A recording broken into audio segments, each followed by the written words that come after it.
तो डॉक्टर अभिनव ये बताइए कि एक पेशेंट जिसको आज नया head and neck cancer diagnose हुआ है, क्या उसको भी जीन मैपिंग करानी चाहिए या स्टेज 4 एडवांस कैंसर वालों को करानी चाहिए? आज की डेट में मैं गारंटी के साथ बोल सकता हूं कि जो मशीन सर के पास रेडिएशन ऑन्कोलॉजी में है वो वर्ल्ड क्लास है। तो उसी तरह से radiation, medical oncology, targeted drug, अब सब चीजें हमारे कंट्री में अवेलेबल है।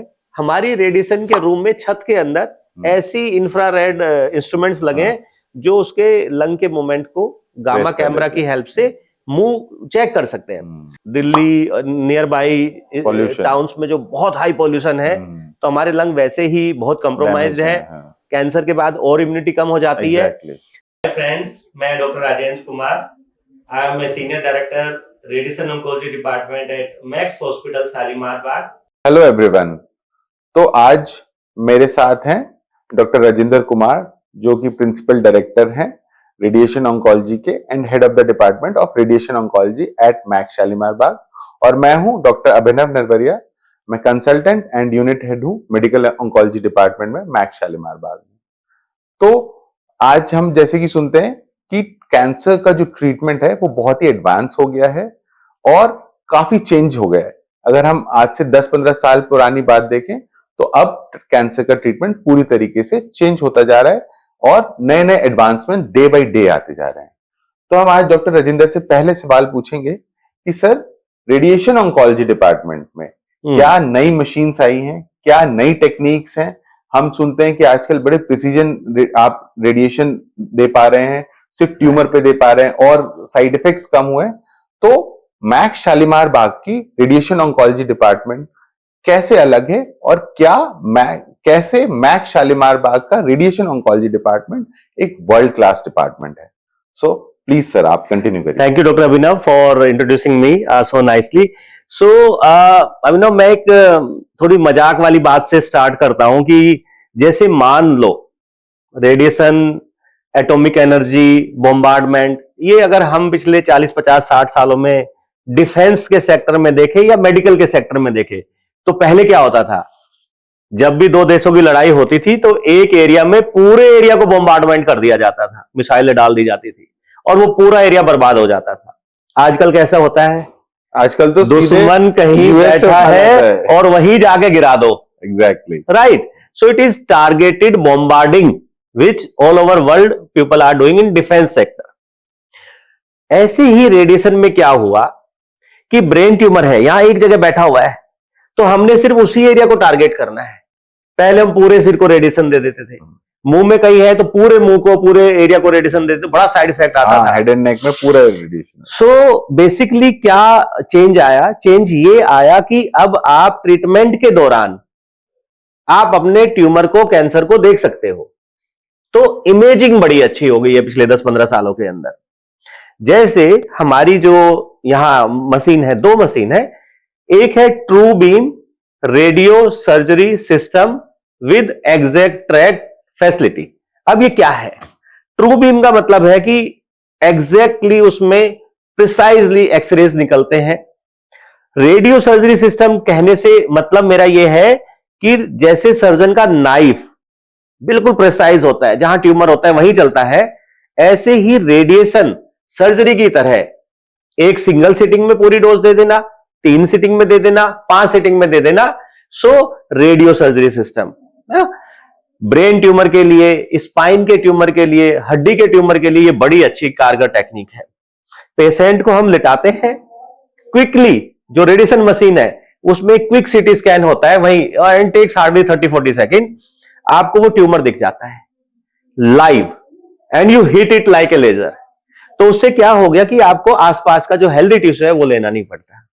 एग्जैक्टली। सो आई मीन, जिस तरीके से अभी हमने सबने सुना कि अमेरिका ने स्ट्राइक किया, instead of destroying the Venezuela की जो कैपिटल है काराकस, उसको डिस्ट्रॉय करने की जगह जाके प्रेसिजन नहीं ली, उसके प्रेसिडेंट को उठा लिया। यस। तो वैसे ही डॉक्टर राजेंद्र, शायद आप यही बोलना चाहते हैं कि ट्यूमर जहां है बस उसी को हाई डोज दे दी। यस। और जो पहले एग्जिट डोज का एक कॉन्सेप्ट होता था, बताएंगे? वो अब काफी कम हो गया है। और दूसरा डॉक्टर अभिनव, जो हमारी सेकंड मशीन जो अभी हमने 2 साल पहले ही ली, हमारी दोनों मशीनें यूएसए मेड है। ट्रूबीम रेडियो सर्जरी सिस्टम, और दूसरी मशीन का नाम है रेडिक्जेक्ट X9 सिस्टम। ये मशीन क्या है कि जैसे आपने सुना होगा भाई, किसी का कोई एरिया देख रहे हैं तो सीटी स्कैन कर लो, MRI कर लो और रेडिएशन दे दो। इस मशीन के अंदर सीटी स्कैन इनबिल्ट है और रेडिएशन मशीन भी है। तो सीटी स्कैन और रेडिएशन मशीन। तो 2 साल पहले हमने बहुत एनालिसिस की कि अगर हमें कोई सेकंड मशीन खरीदनी है, क्योंकि हमारी फर्स्ट मशीन ओवरलोडेड थी। हम सुबह 7 o'clock मशीन स्टार्ट करते थे और रात में 11 बजे तक हमारा डिपार्टमेंट चल रहा था। डेली हम लोग मोर देन 100% ट्रीट कर रहे थे, तो हमें सेकंड मशीन की बेसिकली जरूरत थी। सो जब हमने डिटेल्ड एनालिसिस किया, गामा नाइफ, साइबर नाइफ, बहुत सारी मशीनों के बारे में, तो हमें पता चला कि अमेरिका एक नई मशीन रेडिएशन की लॉन्च कर रहा है, रेडिक्जेक्ट X9। तो हमने अपने मैनेजमेंट से बात की, रिक्वेस्ट की और उनको सारा डाटा और सब एविडेंस दिखाए कि ये बहुत एडवांस मशीन लॉन्च हो रही है। तो management is very strong, max management is very strong. उनका एक ही कहना है, डॉक्टर साहब ट्रीटमेंट में कोई compromise, quality is the first priority at Max hospital in cancer treatment. So उन्होंने वो मशीन हमें दी। एंड डॉक्टर अभिनव, हंसी की बात यह है कि ये मशीन इतनी एडवांस थी कि इवन हमें भी इस मशीन को चलाना नहीं आता था। तो हमारी टीम यहां से जेनेवा गई। जेनेवा में इनका एक ट्रेनिंग सेंटर है और हम वहां 1 हफ्ता रुके और हमारी वहां ट्रेनिंग हुई। उसके बाद एग्जाम भी हुआ। इस उम्र में हमें एग्जाम देना पड़ा और उसके बाद उन्होंने हमें लाइसेंस दिया कि आप इस मशीन को परचेज कर सकते हैं। उसके बाद मैक्स ने इस मशीन को ऑर्डर किया और ये आज हम यही मशीन यूज कर ये मशीन यूज कर रहे हैं। It is very precise, specially in complex targets, brain, head and neck cancer, lung, breast and elderly लोगों में प्रोस्टेट। प्रोस्टेट जो होता है वो यूरिनरी ब्लैडर और स्टूल पैसेज के पास बैठी हुई ये ग्रंथि होती है और ये मोस्टली 60 to 70, 80 के बीच में ही लोगों को होता है। तो उस समय ऑर्गन भी थोड़े डेलिकेट हो जाते हैं। तो प्रोस्टेट कैंसर में केवल ट्यूमर को देख के यूरिनरी ब्लैडर और रेक्टम को बचाते हुए वी कैन हिट। सो ये ब्यूटी इन मशीनों की है, imaging, accuracy and precisely delivering the सिर्फ ट्यूमर को जाए डोज, रेडिएशन डोजेस। लेकिन होता क्या है इन सभी केस में डॉक्टर अभिनव कि पेशेंट केवल रेडिएशन रिसीव नहीं कर रहा होता, उसको साथ में कई बार कीमोथेरेपी, टारगेटेड ड्रग भी लगती है, स्पेशली एडवांस केसेस में, और जो हमारे 60-70% एडवांस स्टेज में डायग्नोज होते हैं। तो हमें इसमें अपने जो मेडिकल ऑन्कोलॉजी कलीग्स हैं उनकी भी मदद की जरूरत पड़ती है। लोगों में बड़ा डर है कि जी कीमोथेरेपी करेंगे तो जीवन की क्वालिटी खराब हो जाएगी, जैसे है वैसे भी नहीं रहेंगे, इससे अच्छा तो ना इलाज कराएं। तो एज ए रेडिएशन ऑन्कोलॉजिस्ट मैं भी आपसे ये जानना चाहता हूं कि जैसे रेडिएशन में डेवलपमेंट हुए, लोग रोबोटिक सर्जरी करने लगे, ऐसे पिछले 10-15 सालों में जो सिस्टेमिक ट्रीटमेंट है, कीमोथेरेपी में एडवांसमेंट, इम्यूनोथेरेपी में एडवांसमेंट, और मैंने सुना है कि आजकल तो गोली देके आप ठीक कर देते हो। तो ये ठीक है सब?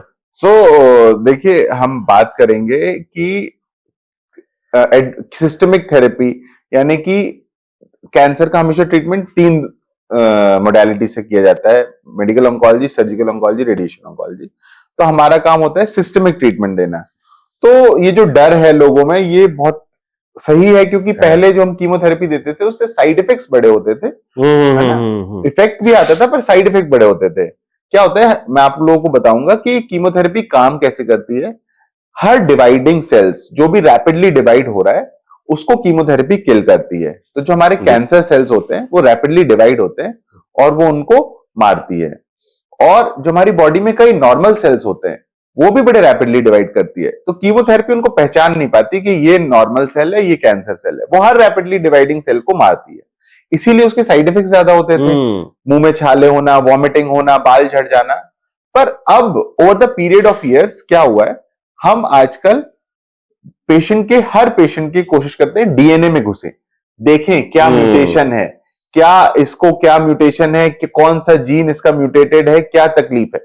तो उससे क्या होता है ना, हम पकड़ लेते हैं कि भाई इसको ये म्यूटेशन है, इसमें ये रिसेप्टर अपने आप को ओवर एक्सप्रेस कर रहा है, तो हम उसके लिए टारगेटेड थेरेपी देते हैं। टारगेटेड थेरेपी जैसे हमने देख लिया कि भाई ये म्यूटेशन है, उसके खिलाफ हमने कोई ड्रग दे दी, या ये रिसेप्टर अपने आप को ओवर एक्सप्रेस कर रहा है तो हमने वो ड्रग दे दिया। तो उससे होगा क्या कि कैंसर सेल जो है ना, वो उसको वो एक्सप्रेस कर रहा है या उसमें वो म्यूटेशन है, तो वो जाके सिर्फ कैंसर सेल को मारेगी, नॉर्मल सेल सारे बचे रहेंगे। राइट तो इससे क्या होगा कि आपका इफेक्ट तो अच्छा हो गया, राइट। पर साइड इफेक्ट्स कम हो गए।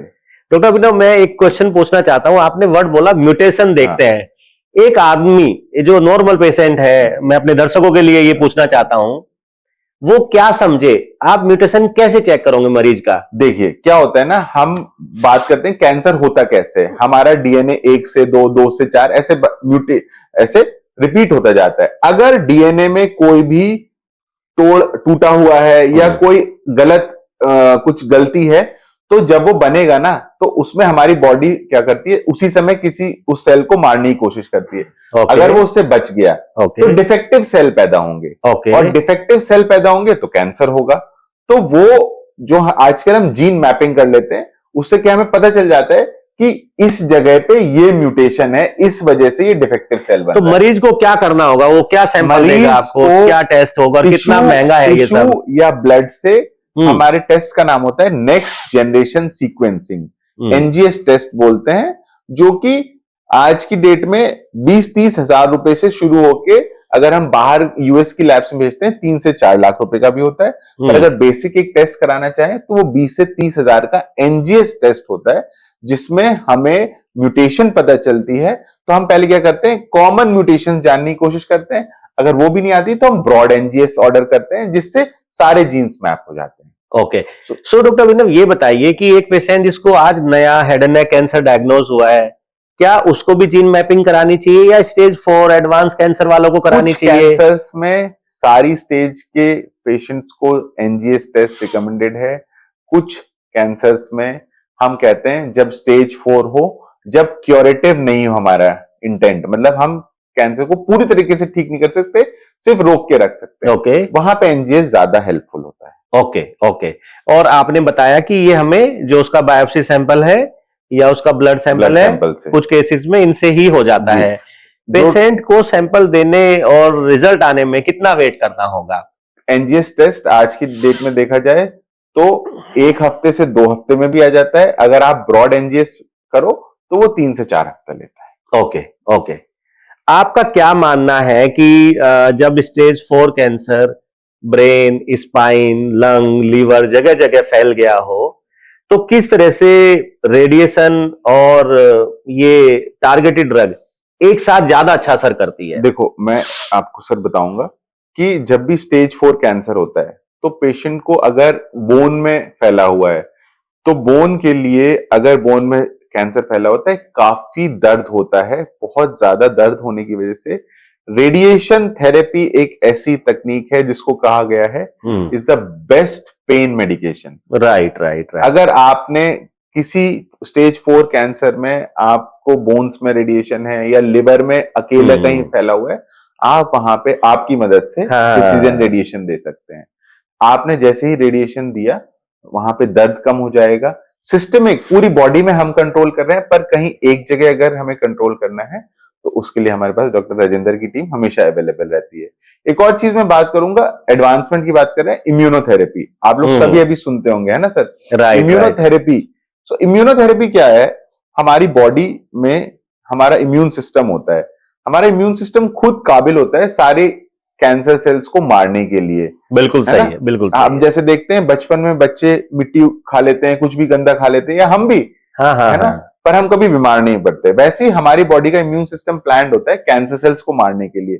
ये जो कैंसर सेल्स हैं, ये इम्यून सिस्टम को चकमा देके आते हैं, क्योंकि हमारे इम्यून सिस्टम पे एक ब्रेक लगा रहता है। ओके, है ना? ब्रेक लगा रहता है, नहीं तो हमें ऑटो इम्यून डिसऑर्डर्स होंगे। Right right right. तो अगर ये जो इम्यूनोथेरेपी है, ये इन ब्रेक्स को हटा देती है, इसीलिए इनको चेक पॉइंट इनिबिटर्स बोलते हैं। ओके। और जैसे ही ये चेक पॉइंट इनिबिटर्स हमने हटाए, तो हमारा इम्यून सिस्टम खुद इतना तेज हो जाता है कि वो खुद चुन के उन कैंसर सेल्स को मारता है। तो इसमें भी हमारे पास साइड इफेक्ट्स कम और इफेक्ट्स ज्यादा हो जाते हैं। और आजकल ऑलमोस्ट सर आप देखते हैं इम्यूनोथेरेपी ऑलमोस्ट सारे कैंसर्स में अप्रूव्ड है, स्टेज 4 में, और कई में एडजुवेंट सेटिंग में। सो डॉक्टर अभिनव, इसमें मैं इम्यूनोथेरेपी में एक चीज रेडिएशन एंगल से भी अपने दर्शकों को बताना चाहता हूं जब भी स्टेज 4 कैंसर में आप कहीं रेडियो सर्जरी, एसबीआरटी, मतलब 1, 3, 5 नंबर रेडिएशन में फुल डोज देते हैं, तो अभिनव क्या होता है कि वो कैंसर सेल इतनी तेजी से मरते हैं कि जब वो मर रहे हैं उसके खिलाफ हमारी बॉडी में इम्यूनिटी डेवलप हो रही है। तो जब भी कभी इम्यूनोथेरेपी, टारगेटेड ड्रग के साथ टारगेटेड रेडिएशन दिया जाता है तो इफेक्ट डबल हो जाता है। हमने कई बार देखा है कि व्यक्ति को कीमोथेरेपी, इम्यूनोथेरेपी चल रही थी और उसने काफी दिन अच्छा रेस्पॉन्स दिया और फिर बाद में पता चला कि वो बढ़ने लगा। तो बिना ड्रग चेंज किए हुए हमारे साथी ने पेशेंट हमें भेजा और उदाहरण के लिए हमने लंग में एसबीआरटी कर दिया, तो पता चलता है लीवर का ट्यूमर भी श्रिंक होने लगा, क्योंकि यहां एब्सकोपल इफेक्ट। तो ये एक well known, it is written in our books कि अगर मल्टीपल टाइप्स के cancer, multiple sites of the cancer है, तो आप एक जगह एसआरएस एसबीआरटी, एक जगह 2 जगह आप एसआरएस एसबीआरटी कराएं तो आपकी जो ड्रग्स पहले चल रही थी तो उनका असर भी डबल हो जाता है। एंड ये बहुत अच्छी टेक्निक है, सिनर्जिस्टिक इफेक्ट है। सो वही जो सर ने बोला कि 1 और 1 2 जाता है, मैं कहूंगा सिनर्जिस्टिक इफेक्ट जब आता है तो 1 और 1 11 हो जाता है। यस। सो हमारा जो हम एज अ टीम काम करते हैं, हमारा जो मेन गोल होता है वो होता है पेशेंट्स को ठीक करना। उसके लिए हम आप सोचो, हम लोग इस उम्र में भी डेली कुछ ना कुछ पढ़ाई करते हैं, ट्रू है कि नहीं? ये बुक्स हमारे जो है मंदिर है, इनके बिना तो हमारा कुछ हो नहीं सकता। इसीलिए जो एडवांसमेंट आती है, लोग सोचते हैं कि यार हमें कैंसर हो गया, हम क्यों ना यूएस चले जाएं, हम वहां से ओपिनियन लें। आज की डेट में मैं गारंटी के साथ बोल सकता हूं कि जो मशीन सर के पास रेडिएशन ऑन्कोलॉजी में है वो वर्ल्ड क्लास है। यस, तो ये सच है डॉक्टर अभिनव। और दूसरी चीज, हमारे भी कई रिलेटिव्स में, बड़े खास लोगों को कैंसर हुए और ये क्वेश्चन अक्सर आता है कि जी हम मुंबई चले जाएं, टाटा चले जाएं, यूएस चले जाएं। पेशेंट इमोशनली पूछता है सर दुनिया में कहीं भी चले जाएं। एग्जैक्टली। तो जब से मोदी जी का ये नारा आया कि भाई मेड इन इंडिया, और if not made in India then make in India, arrange करो यहाँ पे, वहां से BMW मर्सिडीज उठाओ और यहीं पे असेंबल करो। तो उसी तरह से radiation, medical oncology, targeted drug, अब सब चीजें हमारे कंट्री में अवेलेबल है। पेशेंट और फैमिली के लिए इजी भी है, कॉस्ट इफेक्टिव है, अपने घर से आ सकते हैं इलाज कराने के लिए। तो मुझे नहीं लगता कि आज के टाइम में ऐसे बहुत सारे इंडिकेशंस होंगे जिसके लिए व्यक्ति को दुनिया में जाना चाहिए। कई बार व्यक्ति आउट ऑफ फ्रस्ट्रेशन, इमोशंस, वो बेस्ट ऑफ द इंस्टीट्यूट ढूंढता है, उस वजह से वो चला जाता है। बट अगर वो साइंटिफिक एंगल से देखे तो हमारे देश में आज सब कुछ अवेलेबल है। और आजकल तो रेडिएशन इतना प्रिसाइज हो गया है कि प्रैक्टिकली वी से कि 90% of patients after 2-3 months there is no permanent side effect. Hardly 5-10% patient have some minimal side effect which can be managed in OPD basis or by some small treatment. So ये science में काफी ज्यादा चीजें आई है। एक और चीज जो हमारे डिपार्टमेंट में है वो मैं आपसे शेयर करना चाहता हूं। जब भी सिटी स्कैन करते हैं या MRI करते हैं तो हमें स्टैटिक इमेज मिलती है, फिक्स इमेज मिलती है जब आप फिल्म देखते हो। लेकिन हमारे विभाग में जो सिटी स्कैन मशीन हम कैंसर मरीजों के लिए यूज करते हैं, उसमें एक सॉफ्टवेयर है 4D CT scan, 4th dimension. And doctor Abhinav, आपको ताजुब होगा, ये जो 4th dimension, it is time. आपका सिटी स्कैन वैसे दिखेगा जैसे वीडियो दिखती है, जैसे आप मूवी देखते हो।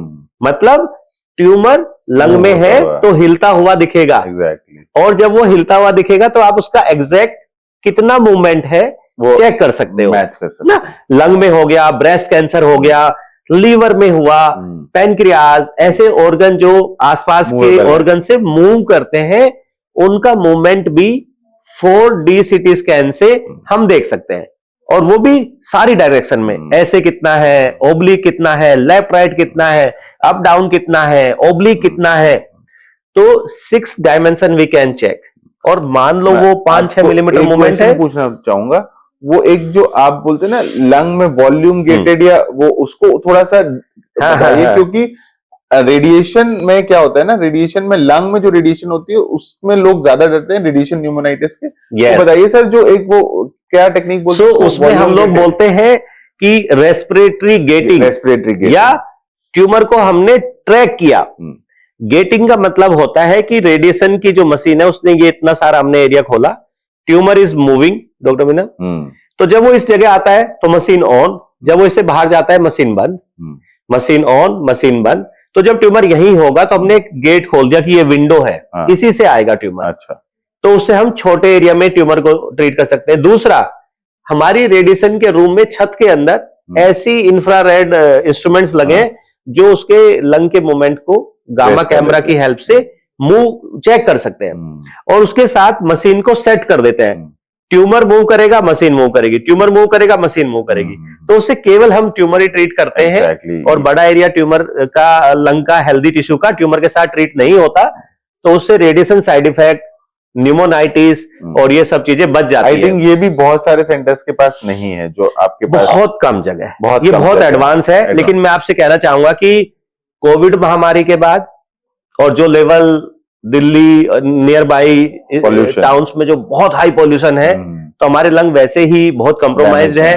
कैंसर के बाद और इम्यूनिटी कम हो जाती है। तो हर पेशेंट जिसे ब्रेस्ट कैंसर ट्रीट होना है तो लंग भी अफेक्ट होगा। लंग कैंसर, फूड पाइप जो लंग से गुजरता है, रीढ़ की हड्डी, ये जितने भी कैंसर है इनके अंदर ये जो एडवांस टेक्निक है, respiratory gating, tracking, hitting to the tumour only, ये बहुत जरूरी है ताकि उसका लंग जो ऑलरेडी थोड़ा कंप्रोमाइज्ड है वो और ज्यादा कंप्रोमाइज रेडिएशन साइड इफेक्ट से ना हो।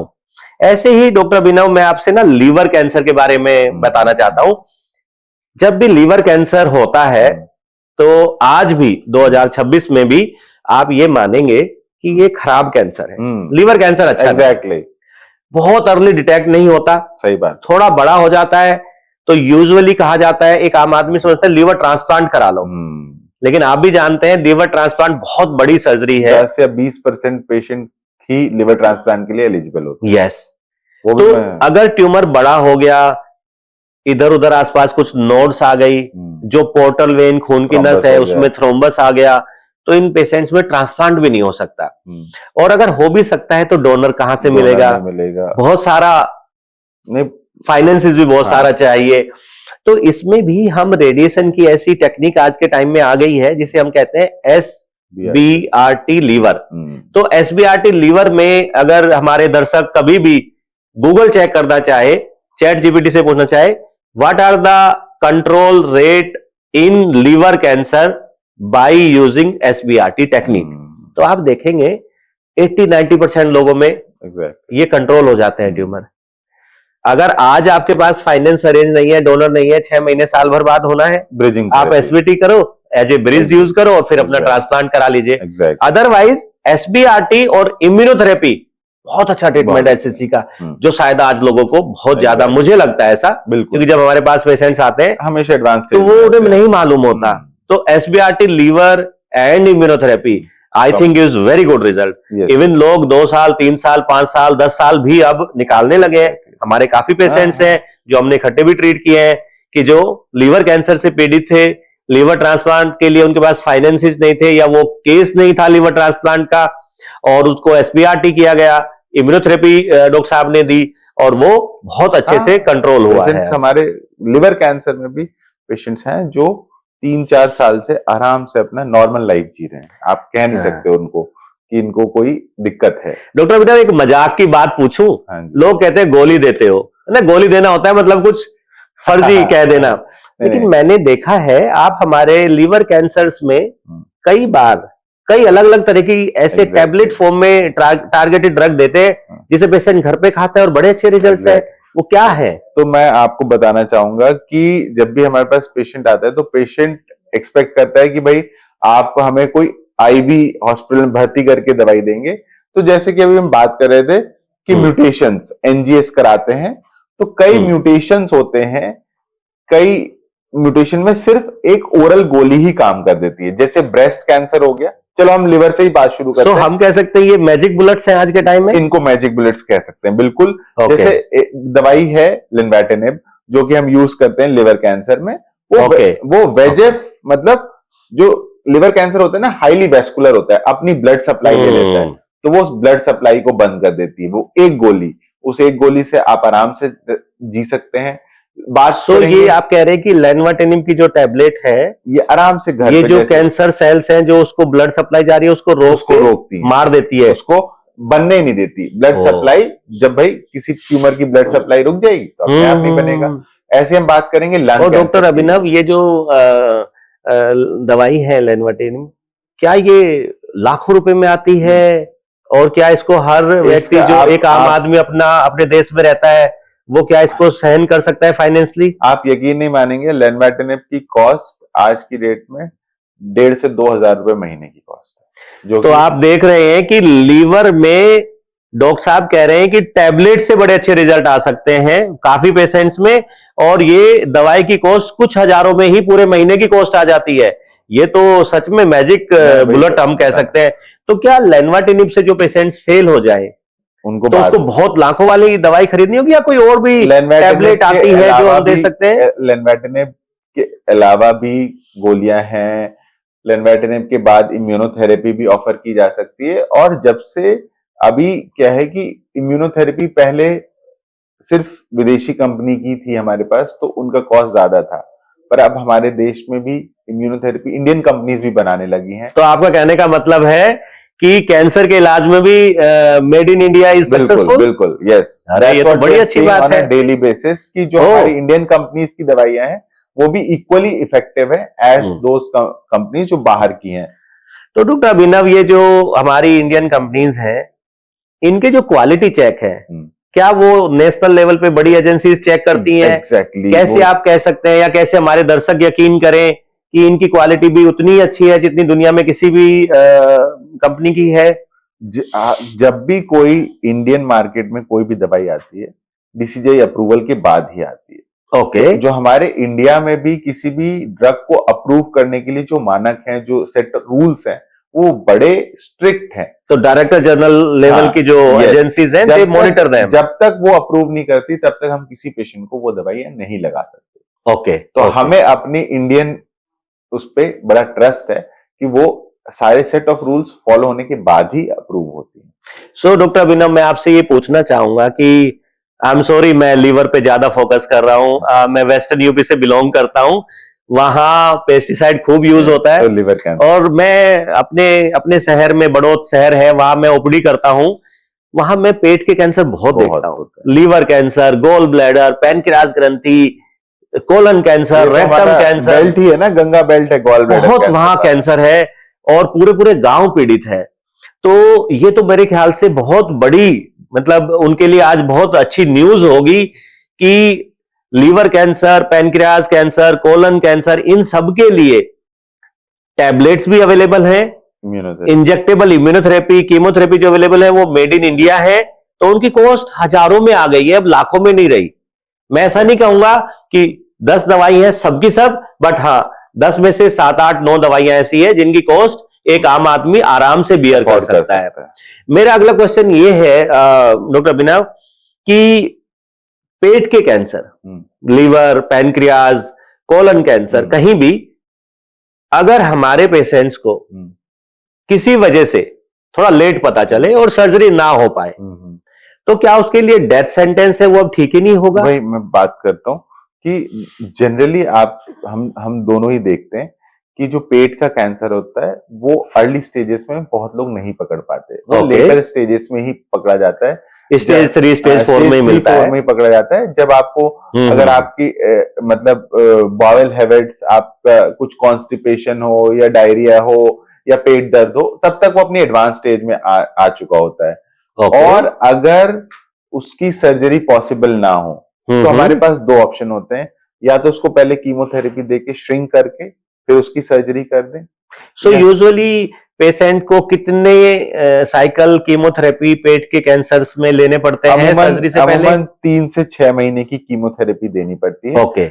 हम बात करते हैं बड़ी आंत का कैंसर, रेक्टल या कोलन कैंसर, तो उसमें डॉक्टर राजेंद्र मुझसे एग्री करेंगे कि that is one cancer, rectum cancer है, जो कि हमारे टीम एफर्ट का सबसे अच्छा एग्जाम्पल है। यस। उसमें पहले क्या होता था ना, पेशेंट को अगर रेक्टल कैंसर से पेशेंट ठीक भी हो जाए तो उसको जीवन भर एक कोलोस्टमी बैग यानी एक थैला लगा के घूमना पड़ता था, जो एक एम्बैरेसमेंट लगती थी उसको। ये तो आज भी लोग कहते हैं, है ना, डॉक्टर आज भी। साहब मर जाऊंगा, हाँ, पेट पे बैग नहीं लटकवाऊंगा। ये बड़ी कॉमन प्रॉब्लम हमारे पेशेंट्स हमें कहते हैं। तो इसके लिए क्या समाधान है? उसमें हमने मिलके आज की डेट में हमने टीएनटी अप्रोच होती है, टोटल न्यू एडजुवेंट थेरेपी, जिसमें सर्जरी के पहले कीमोथेरेपी और रेडिएशन थेरेपी दी जाती है। डॉक्टर राजेंद्र रेडिएशन थेरेपी देते हैं, उसके भी अलग अलग वो बताएंगे डिटेल में। उसके पहले हम 3 महीने की कीमोथेरेपी देते हैं, और जिसकी वजह से पेशेंट की जब सर्जरी होती है तो वो ये कोलोस्टमी बैग से फ्री ऑफ दिस बैग वो सर्जरी होती है, और उसका जो लैट्रिन का रास्ता है वो इंटैक्ट बना रहता है। आप बताइए, इसमें मैं गलत बोल रहा हूँ? रेडिएशन मैं इसमें डॉक्टर अभिनव की चीजों में मैं बिल्कुल सहमत हूं। मैं अपने दर्शकों को यह बताना चाहता हूं कि पेट के जो डिफरेंट डिफरेंट कैंसर हैं, उसमें कई बार ये गलतफहमी हो जाती है कि सीधे जाओ सर्जरी करा लो, और कई बार वो पेरिफेरी में सर्जरी हो भी जाती है। तो वो यूजुअली स्टेज 3 और 4 में गलत है। उसमें पहले सर्जरी से पहले कीमोथेरेपी या कीमोथेरेपी प्लस रेडिएशन देना चाहिए।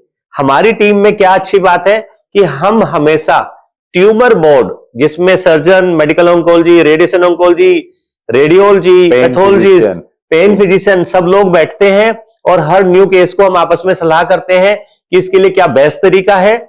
और अगर उसमें रेडिएशन देना है, कीमोथेरेपी देनी है, तो हम इस तरीके से देते हैं कि सर्जरी के दौरान कोई एडिशनल कॉम्प्लिकेशन ना आए।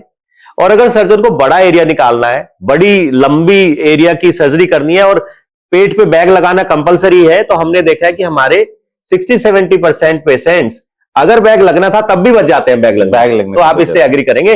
तो ये सब नई टेक्निक रेडिएशन में, सर्जरी में, कीमोथेरेपी में ये बहुत आ गई है। लेकिन इसके लिए जरूरी है एक ऐसा कॉम्प्रिहेंसिव डेडिकेटेड सेंटर, एक कॉम्प्रिहेंसिव डेडिकेटेड टीम जो आपस में बात करें। डॉक्टर्स, पेशेंट को पेन है तो पेन के लिए डेडिकेटेड पेन के डॉक्टर अवेलेबल होने चाहिए। उसे अगर कीमोथेरेपी देनी है तो डेडिकेटेड टीम होनी चाहिए। रेडिएशन के लिए वर्ल्ड क्लास मशीन होनी चाहिए।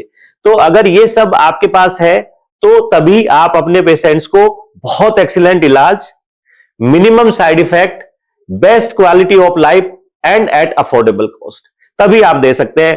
तो मेरे ख्याल से डॉक्टर अभिनव, हमने आज काफी डिस्कस किया। एक इंपॉर्टेंट पॉइंट हम खत्म करने वाले हैं, उसके पहले मेरे से सीनियर हैं और मेरे बड़े भाई जैसे हैं, हम एक इंपॉर्टेंट पॉइंट है कि कैंसर ट्रीटमेंट में सबसे इंपॉर्टेंट है करेक्ट डायग्नोसिस। सर, आप एग्री करेंगे कि नहीं? 100%। अगर आप करेक्ट डायग्नोसिस नहीं करते हैं तो कैंसर ट्रीटमेंट कभी सक्सेसफुल नहीं होता। That's true. हमारे इंस्टीट्यूट में पेशेंट आता है, उसका सही डायग्नोसिस बनता है, मैं, सर, हमारी सर्जिकल टीम, हम तीनों बैठ के हर केस को डिस्कस करते हैं, और उसके बाद उसका एक ट्रीटमेंट प्लान बनता है। तो सबसे इंपॉर्टेंट जो है वो है कॉम्प्रिहेंसिव ट्रीटमेंट, जिसमें तीनों के इनपुट लिए जाएं। कि भाई रेडिएशन की कब जरूरत पड़ेगी, सर्जरी की कब जरूरत पड़ेगी, कीमो इम्यूनोथेरेपी कब जरूरत पड़ेगी।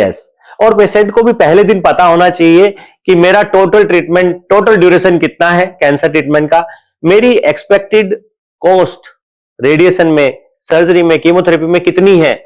तो जब एक कंबाइंड टीम देखती है तभी उसको एक पिक्चर क्लियर होती है। उसे पता है मेरा 6 महीने लगेंगे, वो 6 महीने के लिए तैयार होता है। उसे पता है मेरे ये 2, 4, 5 लाख, 6 लाख जो भी लगेंगे, मेरा ये पैसा लगेगा। और अगर उसे फंड्स अरेंज करने हैं तो सिक्वेंसली हर महीने की तरह से वो अपने फंड्स अरेंज कर सकता है, या अपनी जिम्मेदारियां, उसका ऑफिस है, बिजनेस है, उसको किस तरह से अपने इलाज के साथ वो प्लान कर सकता है। So I will say thank you so much doctor Abhinav. I think that makes our hospital, our team a world class team, different from others. Yes. So thank you so much.